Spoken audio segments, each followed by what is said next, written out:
लागते आणि डोळे उघडले की जगत दिसते. अंतःकरण वृत्ती म्हणतात ह्या कथा मनोरंजनासाठी, स्थित्यांतरासाठी, वृत्त्यांतरासाठी. वृत्तीत जर बदल होत नसेल तर किती ऐकलं आणि म्हणून तैत्तरीय उपनिषदामध्ये वर्णन केलेलं आहे यतो वा इमानी भूतानी जायन्ते. हेच वर्णन केलेलं आहे. जे तैत्तरीय उपनिषदात सांगितलं तोच श्लोक, त्याचाच अर्थ या जन्माद्यस्य यतः सूत्रामध्ये भगवान व्यासांनी आणलेला आहे. त्यांनी सांगितलं ज्याच्यापासून ही भूत निर्माण झाली आपल्याला आपलं मूळच कळत नाही, लक्षात घ्या. तुम्हाला अलंकार आवडतात का? एकदा काय झालं, एक दरिद्री ब्राह्मण होता, मुलीचं लग्न करायचं, त्याला तर नाईलाज झाला. तो म्हटला बायकोला मुलीच्या लग्नाकरता सोन्याचे देव विकल्याशिवाय आपलं लग्न होणार, काय करावं? सोन्याचे देव विकतात. म्हणून त्यांनी गणपती आणि त्या गणपतीचं वाहन उंदीर असे दोन उचलले देवगड्यातून. सोनाराकडे गेले. सोनाराला सांगितलं बाबा पैसे दे, माझ्या मुलीचं लग्न आहे. त्याने सांगितलं गणपतीचे देतो 2 लाख रुपये आणि उंदराचे देतो 3 लाख रुपये, असे 5 लाख रुपये तुला देतो. भडकला तो ना, तो म्हणला डोकं ठिकाणावर येतं तुझं. सोनाराला तो म्हणला काय झालं देव बाप्पा? तो म्हणला तुझं डोकं ठिकाणावर येतं. उंदीर मोठा का गणपती मोठा? अरे गणपतीचे 3 लाख दे, उंदराचे 2 लाख दे. तू गणपतीचे 3 लाख आणि गणपतीचे 2 लाख आणि उंदराचे 3 लाख कसे देतोस रे बाबा? तुला कळतं का काय? तो स्वतःला हसला आणि म्हटला तो गणपती उंदीर तुमच्या नजरेत, माझ्या नजरेत फक्त सोनच. काय? साधू संतांच्या नजरेमध्ये फक्त ब्रह्मच आणि तुमच्या माझ्या नजरेमध्ये जगत आहे. न झाला प्रपंच आहे परब्रह्म, पण हे कळत नाही ना. हे केव्हा कळेल? न झाला प्रपंच आहे परब्रह्म,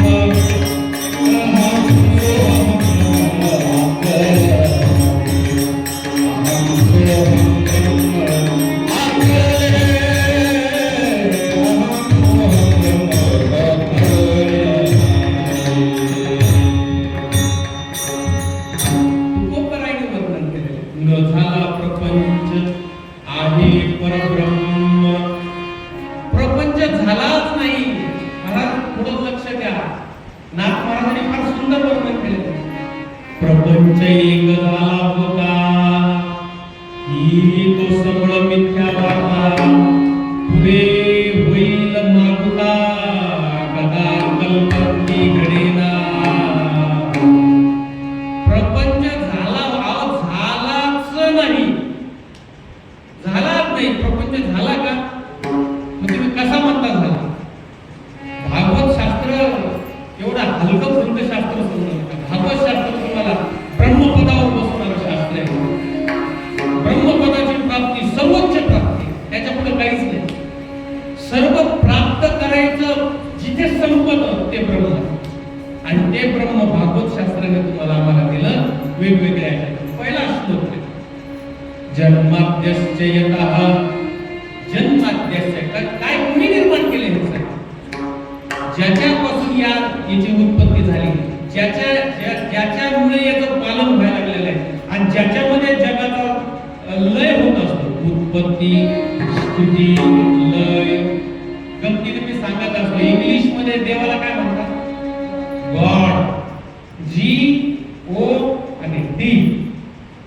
G म्हणजे जनरेटर, उत्पत्ती ज्याच्यापासून होते. O म्हणजे ऑपरेटर, जो सगळं संचालन करतो. आणि D म्हणजे डिस्ट्रक्टर, जो संहार करतो. G-O-D. Generator, operator, destructor, God. पण या तिघांना सुद्धा कामाला लावणारा जो एक तो आमचा आहे, आमच्या बापाचा बाप. तर सांगू का तुम्हाला, आमचे गुरु महाराज म्हणायचे एक जान्या तो सब कुछ जान्या, एक नाही जान्या तो कुछ भी नहीं जान्या. आलं का लक्षात तुमच्या?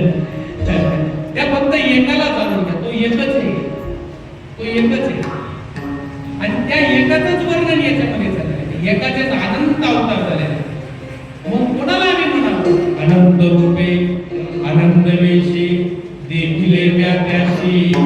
हो, मी अनंत रूपाने त्याला पाहिलेला आहे, अनंत रूपाने पाहिलं. पण येतो वाई मानी भूतानी जायन्ते, तैत्तरीय उपनिषद वर्णन आहे. ज्याच्यापासून भूत निर्माण होतात, ज्याच्यामुळे त्याचं पालन होतं. एकदा लक्ष्मीला असं वाटलं माझे पती सगळ्या जगाचं पालन करतात. शंका निर्माण केली तिनं. ती म्हणे आज आपण आपल्या देवाची काय करू, परीक्षाच पाहू म्हणे. तिनं काय केलं, मुंगी घेतली, एका डबीला पुसलं, त्या डबीत ती टाकली, त्याला झाकण लावलं, ती डबी संदुकात ठेवली आणि संदुकाला कुलूप लावून शाही आपल्या कबरेला. संध्याकाळी भगवान विष्णू आले आणि त्यांना म्हटले आज तुम्ही सगळ्यांना जीव घातलं.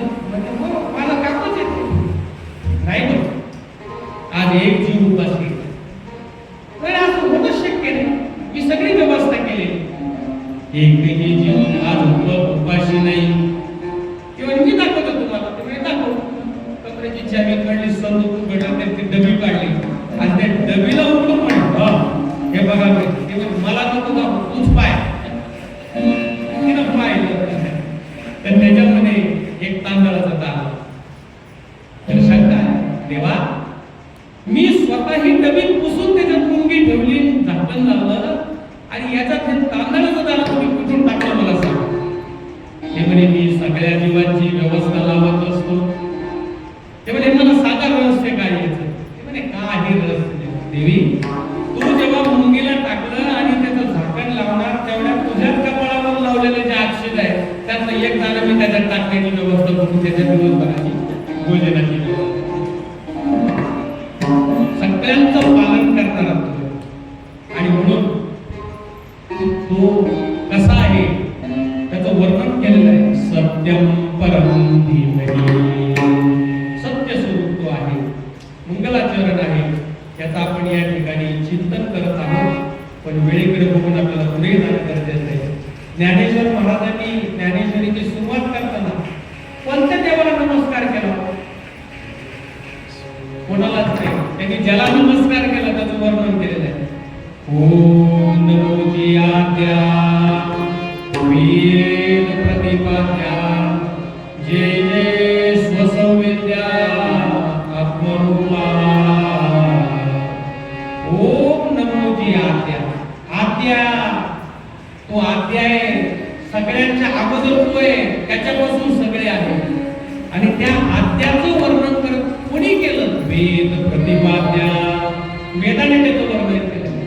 असं सांगतात नाथ महाराज या एका मुलीवर महिना प्रवचन करतो. फक्त आद्या आद्या, त्या आद्याचं प्रतिपादन वेदाने केलं. वेद प्रतिपाद्या आणि नमस्काराला योग्य तोच आहे. जय जय स्वसंवेद्या. कसा आहे तो? स्वतःला जाणणार आहे. म्हणून महाराज आपले साधू संत म्हणतात तुम्ही फक्त स्वतःला ओळखा, जगाला नका ओळखू. कोणाला ओळखा? स्वतःला ओळखा. आहे मी कोण करावा विचार, म्हणे ज्ञानेश्वर व्यवस्थिता. त्या देवाला ओळखणं सोपं असलं तरी लोक करीत नाही आणि संसार करणं कठीण असलं तरी लोक सोडित. पैठणला दगड फोडणारे काही लोक होते. प्रचंड उन्हात दगड घामाघूम झाले. नाथ महाराजांना दया आली. नाथ महाराज म्हटले दगड फोडतात अरे देवाला म्हणा. ते म्हटले महाराज नाही, आम्ही दगड फोडलं तर खाणार का? ते म्हणे चला काळजी करू नका. त्या सगळ्या दगड फोडणाऱ्यांना मजुरांना घरी आले. पुरणपोळीचं जेवण दिलं चांगल्या तुपात. त्यांनी जेवण केलं, आनंद वाटला.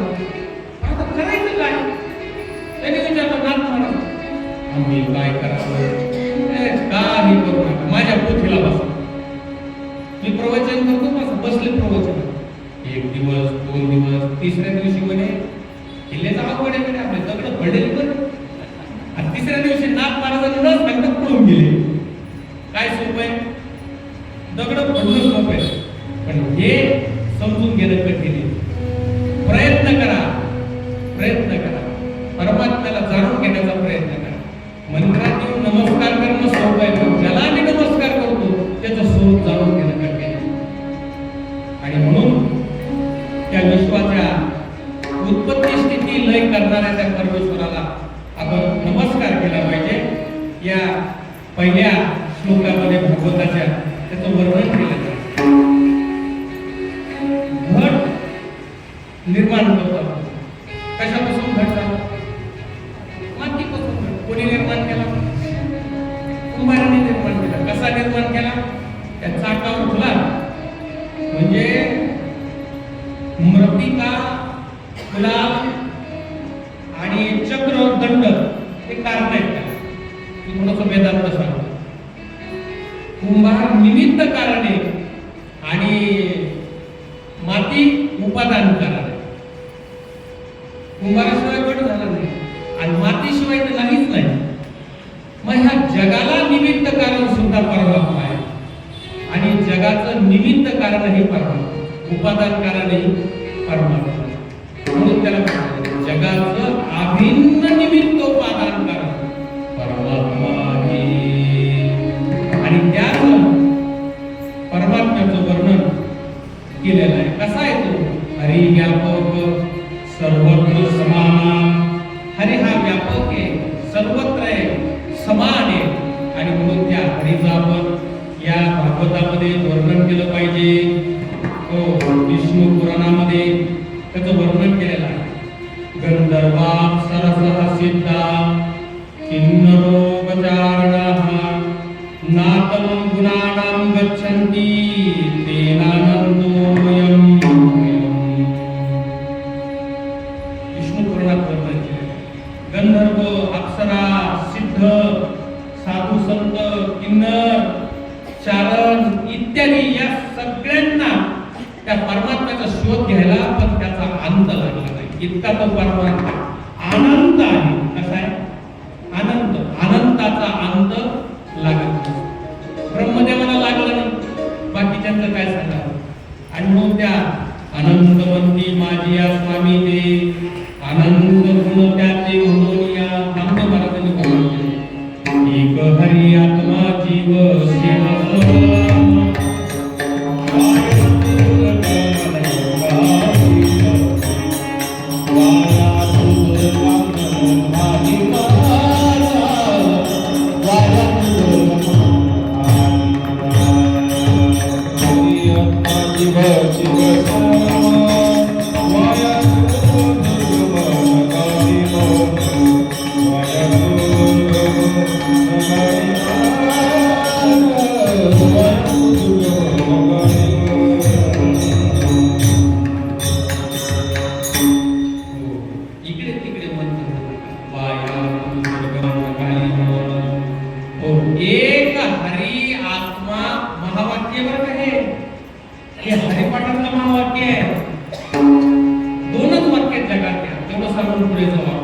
एकाला म्हणायचं महावाक्य आणि एकाला म्हणायचं अवांतर वाक्य. परमात्म्याचं गुणगान करणं अवांतर वाक्य आहे, जगाचं वर्णन करणं अवांतर वाक्य आहे, कथा कीर्तन करणं अवांतर वाक्य आहे. पण जीव आणि ब्रह्म यांचं एकता ऐक्य प्रतिपादन करणं महावाक्य आहे. एक हरी आत्मा जीव शिव सम. एकच हरी आत्म्यामध्ये आहे आणि जीवामध्ये पण आहे. महावाक्य आहे. जीव ब्रह्म ऐक्य ज्ञान एवढंच पाहिजे. एकच जाणलं पाहिजे, तो परमात्मा मी स्वयंप्रकाश सच्चिदानंद साक्षी आहे. महावाक्य तुमच्या हाताला महावाक्य लागलेले बस त्याच्यावर श्रद्धा ठेवा. ते महावाक्य तुम्हाला परमात्म्याच्या भेट घालून फार भाग्य लागते याला, हे आपल्या हाताला यायला, कानावर पडायला फार भाग्य लागते. महावाक्य कळलं पाहिजे. माणसं अवांतर वाक्यात आयुष्य घालतात, आयुष्य वाया जातं. महावाक्य कळलं, आयुष्य सफल झालं. 4 वेदांना 4 महावाक्य दिलेले. अहम ब्रह्मास्मि, अयमात्मा ब्रह्म, प्रज्ञानम ब्रह्म आणि तत्त्वमसि. 4 महावाक्य. सामवेदात तत्त्वमसि महावाक्य. तेच तू आहेस, ते ब्रह्म आणि तू जीव आहेस. सगळ्या महिलांना जात्याला खुंटे किती असतात बरं? एक असतो. अजून विचार करून सांगा, विचार करून सांगा. माझा प्रश्न आहे, जात्याला खुंटे किती आहे? 2 खुंटे आहेत ना. एक मधला, अहो त्याला म्हणा काय म्हणायचं, तो खुंटाच आहे ना. एक मधला आणि एक बाहेरचा. एक खुंटा फिरणारा आहे आणि एक खुंटा त्या फिरणाऱ्याला आधार आहे. म्हटलं की नाही, जीव शिव दोन्ही खुंटे झाले जीव शिव दोन्ही खुंटे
वेदांत आहे त्याच्यामध्ये. जीव आणि शिव दोन्ही खुंटे एक झाले. बघा याच्यावर जर चिंतन करायचं ठरलं, अहो फिरायला लागला तर हा बाहेरचा खुंटा 5 बोट लागले ना.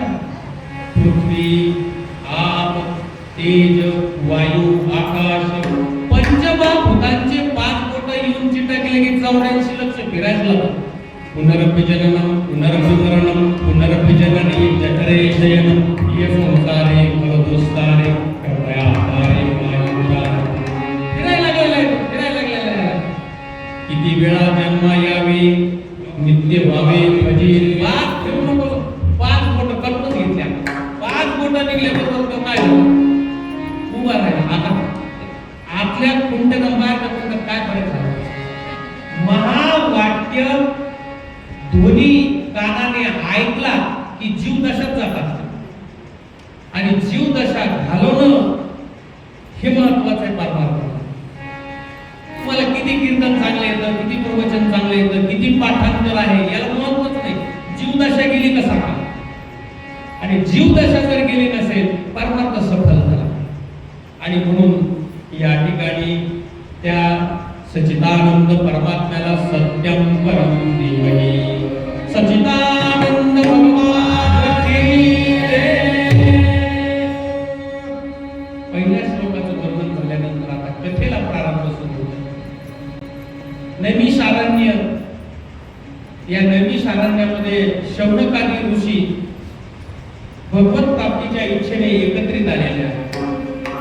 88,000 ऋषी एकत्रित आलेले आहेत. यज्ञाचं अनुष्ठान केलेलं आहे. महाराज लोक म्हणतात आज कुठे साधू संत राहिले, जशी दृष्टी तशी सृष्टी. आज नाही आहेत का महाराज? साधू संत आज बी आहेत, नजरेत तुमच्या खोटे.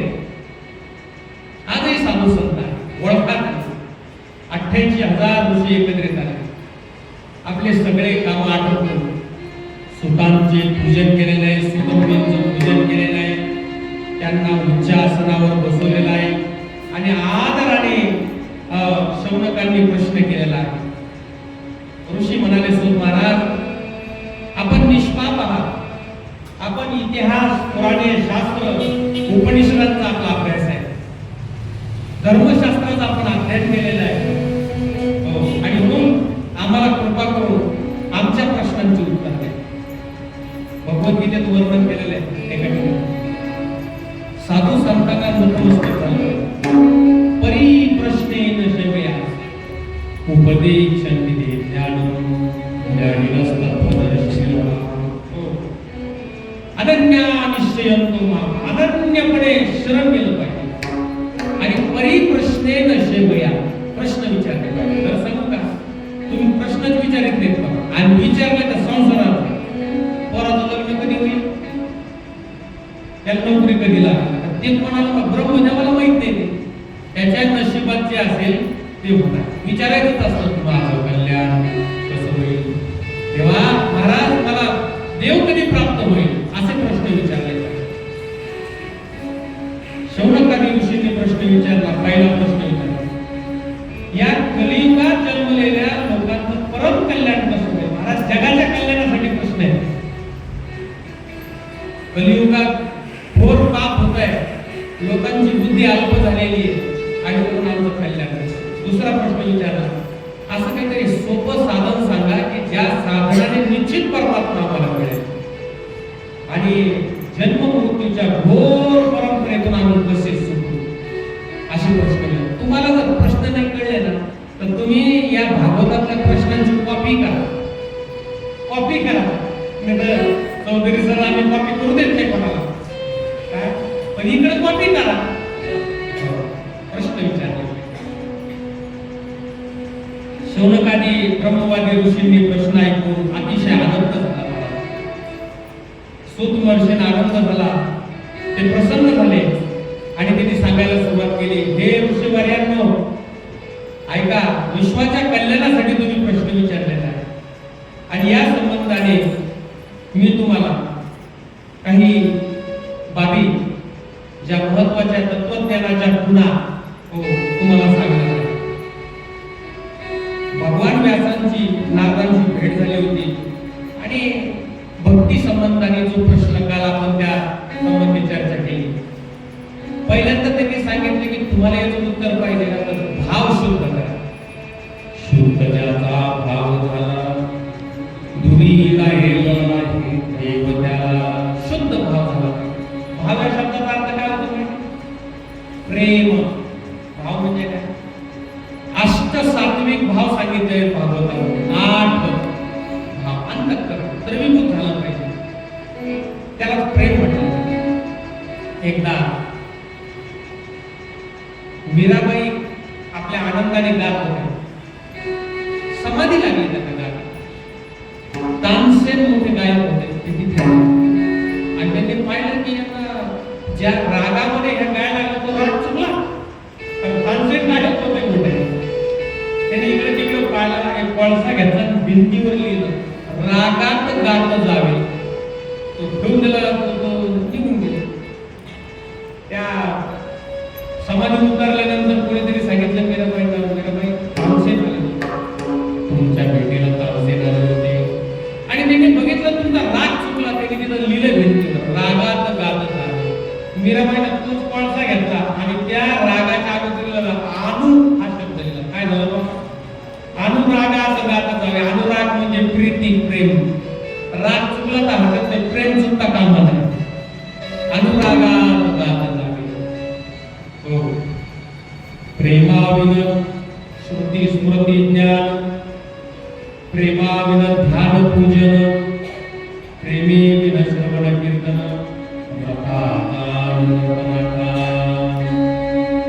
प्रेमाविन भजन, नाट्याविन होते, नाट्याविन होती, अर्थाविन होती. पोथी वाचताय, ज्ञानेश्वरीचं पारायण करताय, अर्थ कळतो का? अर्थ कळला पाहिजे.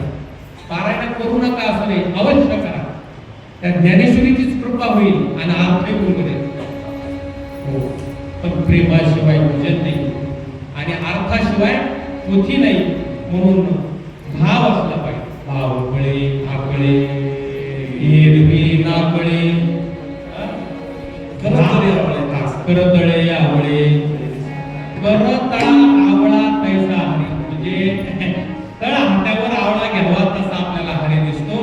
म्हणून भागवत कथेमध्ये आपल्याला अत्यंत प्रेम असलं पाहिजे. देव कारणे भावत साध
दोन्ही प्रेमामध्ये अंतर आहे. काय संसारातल्या प्रेमाला मोह म्हणावा आणि परमात्म्याच्या प्रेमाला प्रेम म्हणावा. शब्द काय आला का? राग. राग द्वेष परी जाता आली हातात इंद्रिये. राग, त्या रागाचे दोन प्रकार होतात, अनुराग आणि विराग. अनुराग म्हणजे प्रेम आणि विराग म्हणजे वैराग्य. काय ते जुने कीर्तनकार मंडळी सांगायचे बा वर्णन करताना की जावयाला खीर आवडते म्हणून खीर केली, पण त्याच्यामध्ये सर्दी झाली म्हणून त्या सासूबाईंनी टिंब काय वर्णन करा. आणि ते पाहिलं जावयाने, तो म्हटला मला खीरच नको, आजपासून खीर सोडली. वैराग्य नाही, दोष कळाला की वैराग्य निर्माण होतं. या संसारामध्ये अनित्य नावाचा दोष आहे. संसार नाही, न झाला प्रपंच, प्रपंच झालाच नाही आणि तुम्ही झाला असं म्हणत असाल तर त्याला वसरा. काय झालं पाहिजे? ओसरो चित्त तुझे पायी मुरो, प्रपंच ओसरो चित्त तुझे पायी मुरो. मागणं मागितलंय, आईसे करी गा पांडुरंगा